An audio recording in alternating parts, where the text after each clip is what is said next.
कांदा उत्पादक शेतकरी बांधवांसाठी आताच्या क्षणाची सर्वात महत्त्वाची आणि मोठी बातमी.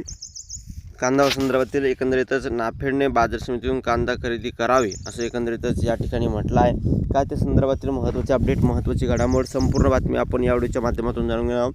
आणि कांदा उत्पादक शेतकऱ्यांच्या काय प्रमुख मागण्या आहे, संपूर्ण बातमी, संपूर्ण घडामोड बघण्यासाठी चॅनलला सबस्क्राईब करा. ताज्या आणि महत्त्वाचे अपडेट सर्वात अगोदर पोहोचण्यासाठी चॅनलला सबस्क्राईब करून घ्या. तर चला तर मित्रांनो, व्हिडिओला सुरुवात करतो आहे.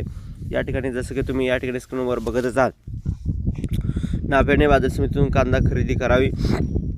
केंद्र सरकारच्या ग्राहक व्यवहार विभागामार्फत किंमत स्थिरीकरण निधी अंतर्गत नाफेडकडून 1,00,000 टन कांदा खरेदी करण्यात येणार आहे. याच पार्श्वभूमीवर नाफेडच्या दिल्ली कार्यालयाचे विशेष दक्षता अधिकारी अजय कुमार यांनी या ठिकाणी बघितलं तर महत्त्वाचे अपडेट आलेले आहे की विशेष दक्षता अधिकारी अजय कुमार यांनी नाशिक शाखेचे नवे शाखा व्यवस्थापक अंकित मदान या ठिकाणी बघितलं तर यांची एकंदरीतच पिंपळगाव बसवंत कृषी उत्पन्न बाजार समितीला भेट दिली.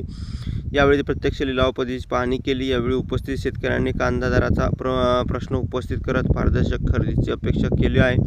दरातील घसरण थांबवण्यासह पारदर्शक व्यवहारासाठी नाफेडने बाजार समितीतून थेट कांदा खरेदी करावी अशी मागणी पिंपळगाव कृषी उत्पन्न बाजार समितीचे सभापती तथा आमदार दिलीप बनकर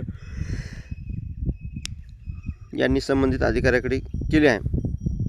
त्याच मित्रांनो, कांदे दर कोसळल्यामुळे शेतकऱ्यांची तीव्र नाराजी आहे. असा रोष कमी करण्यासाठी शासनाने किंमत स्थिरीकरण निधी योजनेअंतर्गत 12 रुपये 35 पैसे किलो प्रति किलो दराने कांदा खरेदी करण्याची घोषणा केली आहे. मात्र उत्पादन खर्चाच्या तुलनेत दर अपुरा असल्याची भावना शेतकऱ्यांनी व्यक्त केली आहे. दौऱ्यादरम्यान नाफेडच्या अधिकाऱ्यांनी बाजार समितीत कांद्याची आवक, मालाला दर्जा आणि लिलाव प्रक्रियेत थेट निरीक्षण केले. तसेच जिल्हाधिकारी व संबंधित अधिकाऱ्यांनी शेतकऱ्यांनी संवाद साधून त्यांच्या भावना जाणून घेतल्या. शेतकऱ्यांनी मांडल्या प्रमुख मागण्या. नाफेडने केवळ ठराविक खरेदी केंद्रापुरतेच मर्यादित न राहता बाजार समितीच्या मुख्य लिलाव प्रक्रियेत थेट सहभागी व्हावे. नाफेडने थेट बाजार समितीतून कांदा खरेदी करावा, त्यामुळे खरेदी प्रक्रियेत पारदर्शकता येईल, याचा भ्रष्टाचाराला आळा बसेल. नाफेडने थेट बाजारात उतरल्यास व्यापाऱ्यांमध्ये स्पर्धा निर्माण होईल, त्यामुळे कांद्याचे दर वाढण्यास मदत होईल. शेतकऱ्यांना स्पर्धात्मक भाव मिळू शकतील. आमदार दिलीप बनकर यांनी काय म्हणलं, सभापती पिंपळगाव बसवंत कृषी उत्पन्न बाजार समिती आहे, तर काय म्हणतात बघू शकता.